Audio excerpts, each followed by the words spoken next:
মোবারক অনুষ্ঠানে হাজির হতে পারলাম, আলহামদুলিল্লাহ। হযরত আল্লামা কাজী মোহাম্মদ নুরুল ইসলাম হাশমি সাহেব রাহিমাহুল্লাহ প্রবর্তিত 12 দিন ব্যাপী পবিত্র ঈদে মিলাদুন নবী শীর্ষক যে সেমিনার, এই সেমিনারের মোহতরম সভাপতি অধ্যক্ষ মৌলানা কাজী আবুল বায়ান হাশেমি, বারাকাল্লাহু ফি হায়াতিকুম। আমাদের অনেক দিনের পরিচিত বন্ধু মৌলানা আব্দুস সামাদ সাহেব, হাফিজাহুল্লাহ তাআলা আযজা ওয়াজাল, এবং এলাকার নবী প্রেমিক দিনদার মুসলমান ভাইয়েরা, 48 বছর যাবৎ এই এলাকায় 12 দিন ব্যাপী রহমতুল্লিল আলামিন, সৈয়দুল মুরসালিন, খাতামুন নবিয়্যিন, শফিউল মুযনিবিন হযরত সাল্লাল্লাহু আলাইহি ওয়াসাল্লামের পবিত্র জীবন আদর্শ নিয়ে এখানে ঈদ মিলাদুন নবী উদযাপিত হচ্ছে, ঈদ মিলাদুন নবী পালিত হচ্ছে, হযরতের জীবনের বিভিন্ন দিক নিয়ে আলোচনা হচ্ছে। এটা আমাদের জন্য অত্যন্ত সুসংবাদ। এবং এই যে আঞ্জুমানে মুহিব্বানে রাসূল, যারা আল্লাহ রসুলকে মহব্বত করেন তাদের আঞ্জুমান, হযরত কাজী আল্লামা নুরুল ইসলাম হাশমি সাহেব রাহিমাহুল্লাহ সারাটি জীবন রসুল সাল্লাল্লাহু আলাইহি ওয়াসাল্লামের মহব্বত মানুষের মনে জাগ্রত করার জন্য মেহনত করে গেছেন। এটা কোরআন শরীফে আছে, বিসমিল্লাহির রহমানির রহিম, ইন কুনতুম তুহিব্বুনাল্লাহ ফাত্তাবিউনি ইউহিব্বুকুমুল্লাহ, ফাত্তাবিউনি ইউহিব্বুকুমুল্লাহ। তোমরা যদি আল্লাহকে মহব্বত করতে চাও, ফাত্তাবিউনি, আল্লাহ রাসূল ইসলাম বলেন আমার ইত্তেবা করো, আমার অনুসরণ করো, ইউহিব্বুকুমুল্লাহ, আল্লাহ তোমাদের মহব্বত করবেন। অতএব আমরা যদি আল্লাহর মহব্বত, ভালোবাসা, ইশক পেতে চাই, রাসূল করিম সাল্লাল্লাহু আলাইহি ওয়াসাল্লামকে মহব্বত করতে হবে, হযরতকে ইত্তেবা করতে হবে। আমাদের একেবারে আমাদের জীবনের প্রতিটি ক্ষেত্রে আমরা পেয়ারা রাসূল, খাতামুন নবিয়্যিন, শাহেদ আলম হযরত সাল্লাল্লাহু আলাইহি ওয়াসাল্লামের এই জীবন উসওয়াতুন হাসানা আমাদেরকে মেনে চলতে হবে প্রতিটি ক্ষেত্রে। আমাদের পারিবারিক জীবন, আমাদের সামাজিক জীবন, আমাদের ব্যক্তি জীবন, আমাদের আন্তর্জাতিক জীবন, প্রতিটি ক্ষেত্রে এই হযরতের সাল্লাল্লাহু আলাইহি ওয়াসাল্লামের আদর্শ আছে, এটা আমাদের মেনে চলতে হবে। আমি জেনে অত্যন্ত খুশি হয়েছি, হযরত আল্লামা কাজী নুরুল ইসলাম হাফিজ সাহেব নব্বরাল্লাহু মারকাদাহু ভণ্ডদের যে মাজার বা মাজারের নামে আসলে ভিতরে কোনো মাজার, কোনো বুজুর্গ মানুষ নাই, এটা মাজার উঠছে, এগুলো তিনি ভেঙে ফেলেছেন। আরও একটা দেখলাম 284 পৃষ্ঠায় তিনি বাইতুল মুকাররমের খতিব, বাংলাদেশের অনেক বড় আলেম মৌলানা আমিমুল এহসান বরকতি মুজাদ্দিদি, ওনার কাছ থেকে হাদিস পড়েছেন। আল্লামা আব্দুল সত্তার বিহারী, আমার বাবাও আব্দুল সত্তার বিহারীর কাছে পড়ছেন। এরপরে হযরত আল্লামা জফর আহমদ উসমানী, ওনার কাছ থেকে হাদিস পড়ছেন। এবং মৌলানা মমতাজউদ্দিন, উনি ব্যারিস্টার মওদুদ আহমদের বাবা, কলিকাতা আলিয়া পড়ছেন আর কি, মৌলানা মমতাজউদ্দিন সাহেব, অনেক বড় বড় আলেমের কাছে তিনি হাদিস পড়ার সৌভাগ্য পেয়েছেন। ওস্তাদ যেমন বড়, শাগির্দ আলহামদুলিল্লাহ বড় হয়েছে। এবং তিনি যে এই আদর্শ, তিনি যেই আমাদের জন্য দিক নির্দেশনা রেখে গেছেন, এগুলো আমরা আমল করার চেষ্টা করব। হযরত আবুল হাশেম বয়ানী সাহেব জিদুল মালিকুম বলেছেন, এই দেশে ইসলাম এসেছে সুফি দরবেশ আউলিয়াদের মাধ্যমে, আউলিয়াদের মাধ্যমে। 1203 খ্রিস্টাব্দে অস্ত্র নিয়ে এসেছেন এখতিয়ারউদ্দিন মোহাম্মদ বখতিয়ার খিলজি। হিজরি প্রথম শতকে রাসূলুল্লাহ সাল্লাল্লাহু আলাইহি ওয়াসাল্লাম যেই শতকে মক্কা থেকে মদিনা হিজরত করেছেন, সেই শতকে ইসলাম বাংলাদেশে আসছে সুফিদের মাধ্যমে, আউলিয়াদের মাধ্যমে। লালমনিরহাটে একটা মসজিদ আছে, লাল রঙের মসজিদ, আমি দেখছি এটা হিজরি 69 হিজরিতে। তো কে আনলো, কারা লালমনিরহাটে মসজিদ বাঁধলো?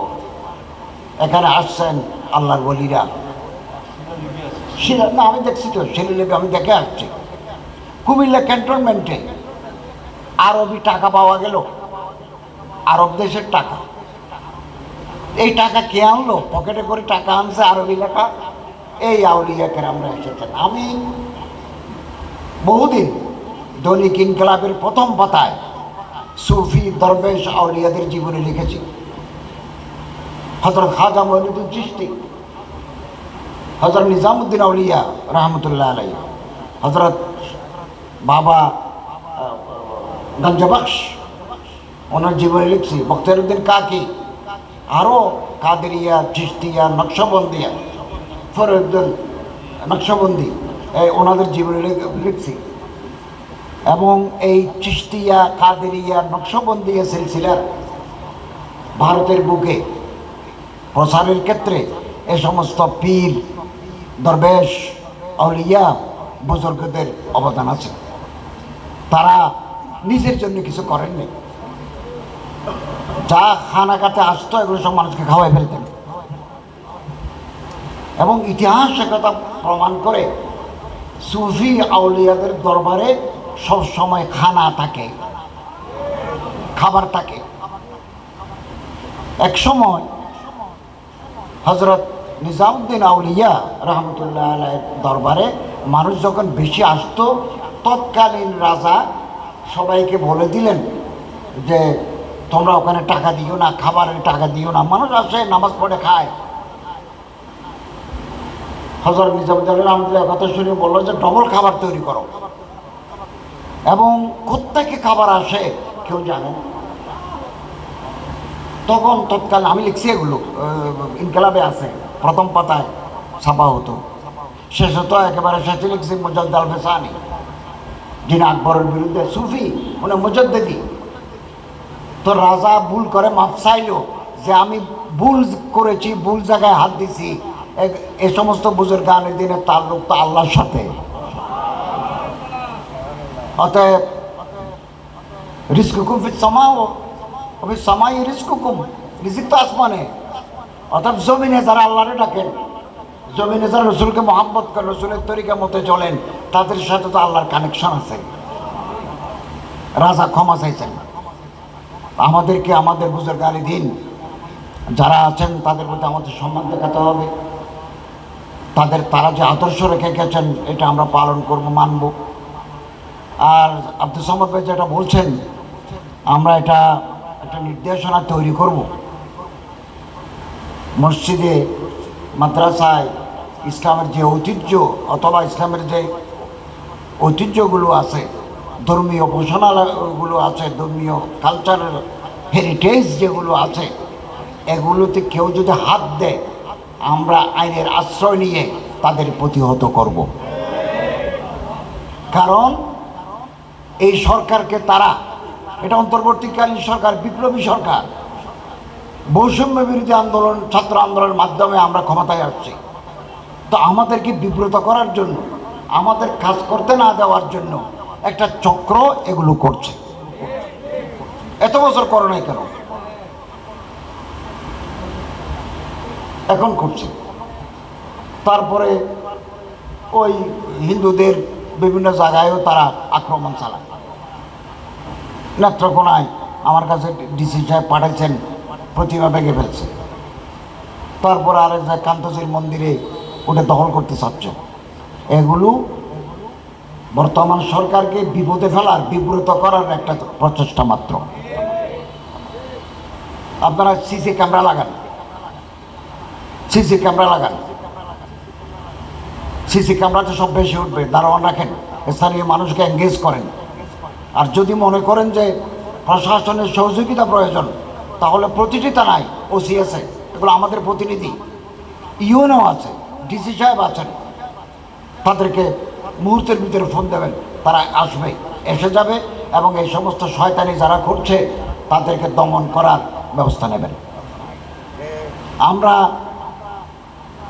বিশৃঙ্খলা চাই না, যেটা যেভাবে চলে আসছে সেভাবে চলুক। আমরা অন্তর্বর্তীকালীন, আমরা কতদিন আছে সেটা আমরা জানি না, কিছু সংস্কার করে অর্থনৈতিক সমৃদ্ধি, রাজনৈতিক স্থিতিশীলতা, আইন শৃঙ্খলা পুনরুদ্ধার, এই কাজগুলো করব। আরও কিছু সংস্কার করে আমরা নির্বাচন দেব। ভোটে যারা জিতবেন, যার ভোট তিনি দিতে পারবেন, এখন আমরা সেই ব্যবস্থা করব। এরপরে যারা নির্বাচিত হবে তাদের হাতে ক্ষমতা দিয়ে আমরা বিদায় নেব। আমরা অল্প সময়ের জন্য আমরা সবাই মিলেমিশে থাকতে চাই। আমি আলহামদুলিল্লাহ মুসলমানদের মধ্যে কোনো তাফরাকা, যারা আল্লাহ মানেন, রসুল মানেন, সাহাবায়ে কেরাম মানেন, আউলিয়া পীর বুজুর্গদের মানেন, আমি মনে করি তাদের মধ্যে কোনো বিভাজন, কোনো ধরনের ব্যবধান থাকা উচিত নয়। হতে পারে আমি একটা তরিকা মানি, আপনি আরেকটা তরিকা মানেন, হতে পারে আপনি পীর সাহেবের মুরিদ, আমি আরেক পীর সাহেবের মুরিদ, হতে পারে আপনার আমার মধ্যে কিছু একতলাপ আছে, কিন্তু আসল জায়গায় কোনো একতলাপ নাই। আমরা এক এক এই ঐতিহ্যটা ওয়াহাদাতে উম্মত, উম্মতের ঐক্য, একতলাপ থাকুক না, আপন জায়গা যায়, একতলাপ কোনোদিন যাবে না।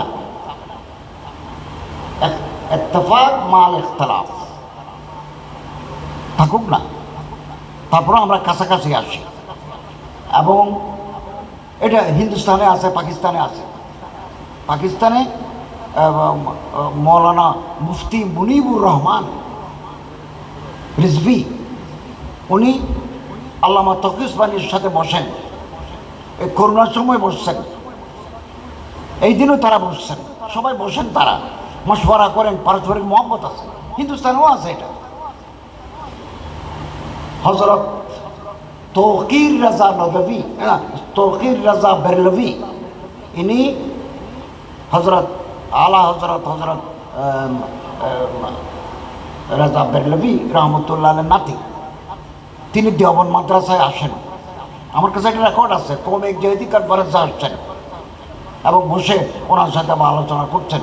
ওনার খানাকা, ওনার তরিকা আলাদা, এদের তরিকা আলাদা। কিন্তু যখন ভারতের সরকার বলে মাদ্রাসাগুলো এগুলো অবৈধ মাদ্রাসা, তখন তারা এক হয়ে যান। ওখানে মাজারের প্রতিনিধিও থাকেন, মাজারের ওই হজরত খাজা মঈনুদ্দিন চিশতি আজমিরি সঞ্জরি রাহিমাহুল্লাহর মাজার থেকে এখানে প্রতিনিধি আসে, বলল মুসলমানদের মসজিদ, মুসলমানদের মাদ্রাসা, এগুলো যদি কেউ হাত দেয় আমরা সবাই ঐক্যবদ্ধ। তখন ভারতের গভর্নমেন্ট ভয় পেয়ে গেছে, বিশাল কমে এক জায়গায় কনফারেন্স। তো ওরা কাছাকাছি আসতে পারলে আমরা একটু কাছাকাছি যেতে পারবো না কেন? আমাদের মধ্যে বেশি একতলাপ। তো আলহামদুলিল্লাহ আমি অত্যন্ত খুশি হয়েছি, হজরতের মাজার আমি জিয়ারত করতে পারলাম, আপনাদের মহাব্বত, আপনাদের ভালোবাসা পেলাম। তো আমি আপনাদেরকে আশ্বস্ত করতে চাই যে বিশৃঙ্খলা যারা তৈরি করছে বিভিন্ন জায়গায়, ভাঙচুর, অবদমন, এগুলোকে আমরা ইনশাল্লাহ প্রতিহত করব। আমাদের এখানে পুলিশ আছে, থানা আছে, ইউএনও আছেন, ম্যাজিস্ট্রেট আছেন, মুহূর্তের ভিতরে জানাবেন। তারপরেও যদি না হয়, হোম মিনিস্টার, আমি যেই বিল্ডিংয়ে আমার মন্ত্রণালয়, এর উপরে স্বরাষ্ট্রমন্ত্রী, আমার সাথে প্রতিদিন কথাবার্তা হয়, দেখা হয়। ইনশাল্লাহ আজিজ, এরা ক্রিমিনাল, এরা দুর্বৃত্ত, যারা বিভিন্ন জায়গায় হামলা করছে এবং এটা বিশৃঙ্খল পরিস্থিতি সৃষ্টি করে গোলা পানিতে মাছ শিকার করতে চায় তারা। এগুলো আমরা ইনশাআল্লাহ আজিজ আপনাদের আশ্বস্ত করছি এগুলো আমরা প্রতিহত করব। আবার আব্দুল সামাদ ভাই তো বলছেন যেখানে মাজার নাই, যেখানে কোনো বুজুর্গ মানুষের কবর নাই, এটা নিয়ে তো আমরা সবাই একমত, ঠিক না? একমত। কিন্তু যেখানে একজন বুজুর্গ মানুষ আছেন তার ওখানে গিয়ে তুমি হামলা করতে যাবে কেন? আর উনি আরও বলছেন যে কোনো শিরিক বেদাত যদি হয় সেটা আলেম ওলামাদের করার জন্য, এটা তো আমরা সাপোর্ট করি না। এটা আব্দুল সামাদ ভাইও বলেছেন। আর এগুলো নিয়ে এখন কেন মাতামাতি? এখন দুর্গা হিন্দু ভাইয়েরা পূজা উপলক্ষে 3 দিন ছুটি চায়।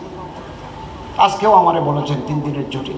আমাদের ডক্টর ইউনূস সাহেব তো হাটহাজারীর মানুষ, ওনাকে যখন সনাতন ধর্মের লোকেরা বললো আমরা 3 দিন ছুটি চাই, তিনি বললেন ছুটি মুটি নিয়ে আপনারা আমরা বিব্রত করবেন না, আমি একটু কাজ করতে আসছি, আমি বিতর্ক তৈরি হয় কোনো জায়গায় হাত দেব না। বিতর্ক তৈরি হয়, আগে থেকে একটা জিনিস চলে আসছে, সেখানে হাত দিলে তো বিতর্ক উঠবে। তো ইনশাআল্লাহ আজিজ আমরা আপনাদের পাশে আছি। আমাদের এই যাত্রাপথ আমি আপনাদের সহযোগিতা চাই, আল্লাহ তাআলার রহমত কামনা করি। তো আমার ফ্লাইট, আমি রাতেই ঢাকা চলে যাব, কাল সকালে মন্ত্রী পরিষদের বৈঠক আছে, তো বেশি দেরি করলে আমি ফ্লাইট ধরতে পারবো না।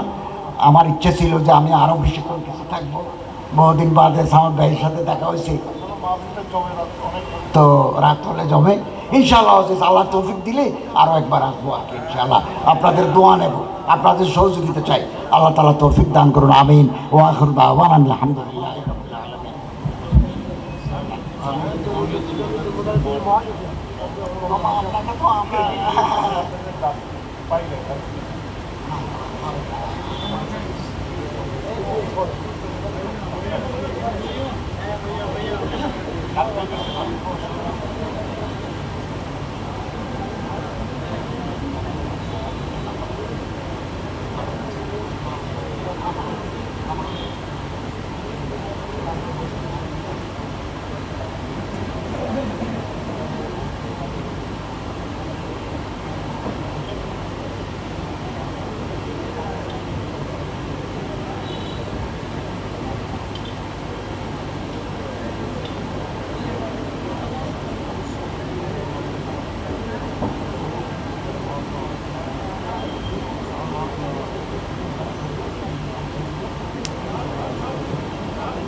আসসালামু আলাইকুম ওয়া রাহমাতুল্লাহি ওয়া বারাকাতুহু। সবাই বসে যান, সুশৃঙ্খলভাবে সবাই বসে যান, অন্যরাই আমাদের মাহফিলের কার্যক্রম শুরু হবে।